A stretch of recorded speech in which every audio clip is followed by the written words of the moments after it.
Pasangan ini telah menikah selama 10 tahun. Tapi setiap hari mereka tetap kompak dan harmonis seperti pengantin baru. Anak laki-laki yang duduk di sampingnya pun tidak bisa melihat lebih jauh. Ia bisa jujur mengatakan ini setiap hari. Apakah orang tuaku tahu bagaimana perasaanku? Sebelum istri meninggalkan rumah, sang suami memasangkan syal dengan hati-hati di leher istrinya. Tapi ketika ia pergi ke rumah sakit dan memakai pakaian kerja, ia tiba-tiba menemukan sehelai rambut tersangkut di syalnya. Jadi dia mengangkat rambutnya dan melihat dengan seksama di bawah sinar matahari. Dan helai rambut ini jelas-jelas berwarna pirang dan rambut itu bukan miliknya. Ini membuatnya merasa sangat heran dan curiga. Bahkan saat memeriksa pasien pun dia tidak bisa konsentrasi. Semua perhatiannya malah tertuju pada rambut pasien. Setelah selesai bekerja, Asia pun segera pergi ke sekolah untuk menjemput putranya. Tetapi matanya tidak bisa teralihkan dari seorang perempuan berambut pirang yang lewat. Ada wanita aneh lagi saat ini. Ia menuju untuk menyambut Asia dengan antusias. Bukan hanya itu, wanita ini menyebut dirinya sebagai asistennya.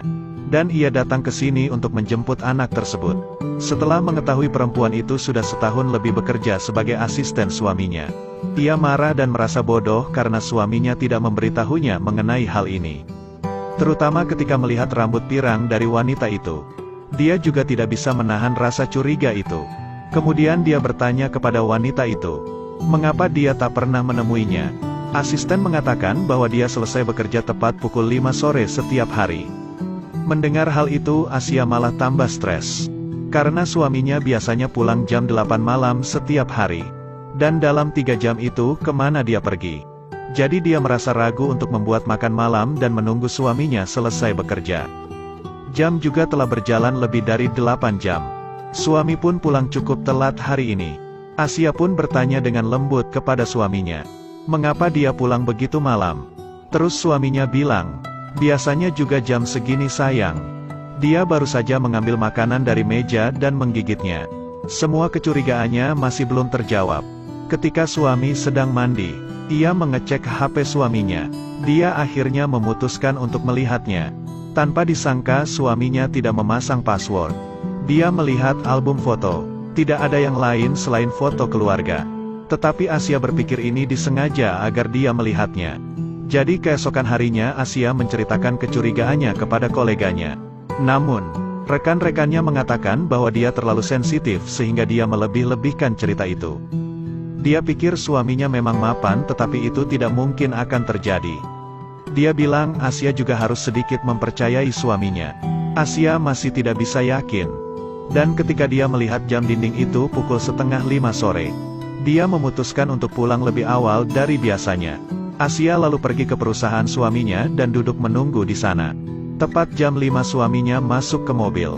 Tentu saja Asia membuntutinya. Ia melihat bahwa suaminya parkir di pinggir jalan, lalu masuk ke toko untuk membeli buket segar. Saat ini juga Asia memiliki suasana hati yang rumit dan lanjut untuk mengikuti suaminya. Tapi dia tidak menyangka suaminya mengantar buket ke rumah mertuanya. "Kenapa kamu datang ke sini?" tanya suaminya. Seberapa akurat indera keenam wanita. Hanya karena ia menemukan helai rambut yang menempel di syalnya. Dia memutuskan untuk menguntit suaminya. Suaminya pulang kerja lebih awal tapi tidak pulang-pulang. Dia bahkan membeli buket bunga segar. Tapi yang dipikirkan Asia, tak disangka suaminya mengantarnya buket itu ke rumah ibu mertuanya. Suaminya terkejut Asia muncul di sini. Asia pun menjawab bahwa dia tak sengaja lewat. Setelah tahu kebenarannya, bahwa suaminya sepulang kerja merawat ibunya, Asia merasa kesal selama beberapa menit. Ternyata dia benar-benar menyalahkan suaminya. Tapi ketika dia memegang buket segar dan bertanya kepada pembantu di mana letak vasnya, kemudian ia mendengar cerita dari pembantu, bahwa suaminya sudah setengah tahun tak menjenguk mama. Asia sangat shock mendengar hal itu. Dia bertanya-tanya mengapa dia bisa berbohong kepadanya. Setelah kembali ke rumah, Asia tidak bisa mengadu karena dari awal dia mengabaikan nasihat keluarganya. Ketika dia ingin menikahi pria miskin, bahkan dia memberikan sepenuh hati untuknya selama 10 tahun. Tetapi tidak menyangka apa yang dia dapat hanyalah kebohongan. Dia tidak tahu apa yang harus dilakukan. Lalu tiba-tiba suaminya mengatakan dia harus datang ke seorang wali kota.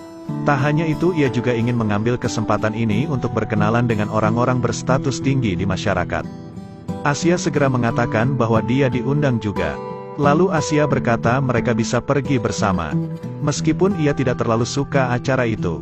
Ketika mereka melangkah ke pesta, ia melihat wali kota dan berjalan menghampirinya untuk menyapa. Hasilnya wali kota juga dengan sopan memberinya jabat tangan, namun tak lama kemudian keberadaannya tidak dihiraukan. Dan ini membuatnya merasa sangat malu. Ketika Asia melihat suaminya sangat canggung, Asia berjalan untuk menyapa wali kota. Wanita tua itu segera mengenali Asia, dan dengan antusias mengenalkannya kepada orang-orang di sekitarnya. Karena Dr. Asia, wanita ini terselamatkan nyawanya secara tidak sengaja. Wali kota setelah mengetahui ceritanya, ia sangat berterima kasih kepada Asia. Dia bahkan mengatakan keluarganya sering menyebutnya. Kemudian Asia memperkenalkan suaminya kepada semua orang. Tak hanya itu, ia memuji suaminya sebagai arsitek yang sangat berbakat. Suasananya menjadi jauh lebih hangat berkat ini. Ketika orang-orang berbicara dengan hangat, tiba-tiba perhatiannya teralihkan, karena rambut perempuan berwarna kuning. Ini juga membuatnya curiga. Ia kemudian dibawa ke area pameran oleh istri wali kota. Namun Asia sangat terkejut melihat alkohol yang digunakan di pesta ini. Mungkin sama dengan botol anggur yang dibawa suaminya pulang tadi. Merasa sangat kacau, dia berlari keluar untuk berjalan-jalan sedikit. Saat itu dia melihat Miu bekerja di sini. Karena ia juga salah satu pasiennya. Alasannya karena selalu dipukuli oleh suaminya. Makanya sering terluka. Kedua wanita malang itu kini juga saling berbagi komplikasi batin mereka.